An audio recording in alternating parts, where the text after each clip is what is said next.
सर्व सब नीचे है। अब निंदा की और प्रशंसा की, अपनी प्रशंसा कर ली, हम संतुष्ट हैं। और जैसे ही उसने संकल्प किया तो फिर वो जो कहा था वो सब गड़बड़ हो गया। जो पहले कहा था कि संतुष्ट होना चाहिए, नहीं तो ऐसा हो जाता है, वैसा हो जाता है, ज्ञान नष्ट हो जाता है। और जैसे ही वो बढ़े, बलि देखते रह गए, बोले वाह ये स्वरूप है आपका। मतलब ये क्या है? आगे बहुत गजब बात है। हो गया, बलि को बांध लिया, और बांध लेने के बाद ब्रह्मा जी आए और ब्रह्मा जी बोले बलि की तरफ से, वो ये अनुचित है। जो सर्व समर्पित हो जाए उसको बांधने का मतलब क्या है? उसको छोड़ दीजिए। लोग मारने दौड़ पड़े बलि के लोग भगवान को।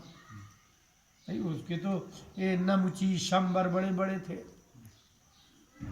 तो राजा बलि ने कहा रुक जा, एक दिन ऐसा था कि तुम जिन देवताओं को मार रहे थे और तुम हंस रहे थे, आज अपना समय बदल गया है।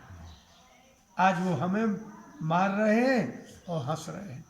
संसार में काल का परिवर्तन जब होता है तो आप जिस पर हंसते हो, कल आप हंसी के पात्र हो जाते हो। उनको रोका युद्ध से।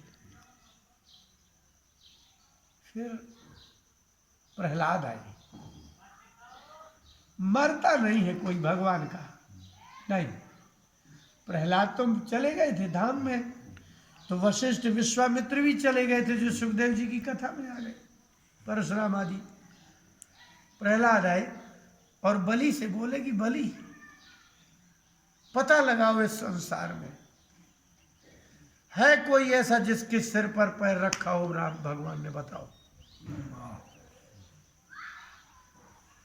लक्ष्मी भी नहीं, ब्रह्मा भी नहीं।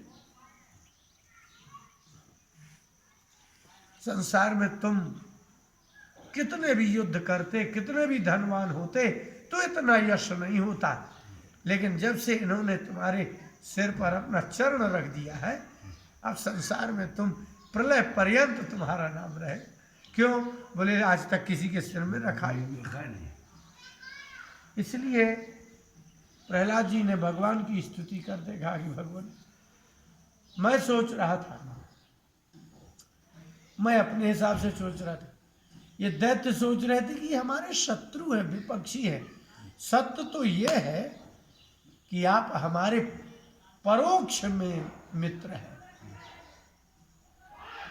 पारोक्षम साधते कृतम। देवताओं का यश नहीं है। आपने देवताओं को संपत्ति दे करके भी उनको लज्जित कर दिया। इससे सिद्ध होता है यदि भगवान नहीं आए होते बलि के यहाँ, तो देवता भीख मांगते होते, तो देवताओं का तो अपयश है। लेकिन आप, बलि कैसा होगा जिसके दरवाजे में नारायण मांगने पहुंचा। इसका मतलब नारायण भी जिसको नहीं जीत सकता, बलि उसे कहते हैं। इसलिए आपने दैत्यों के आप पक्ष में हैं, देवताओं को लगता है कि हमारे पक्ष में है। देवताओं को लगता है, संसार को दिख रहा है कि पक्ष लिया है देवताओं, लेकिन वास्तव में देवताओं का पक्ष नहीं लिया।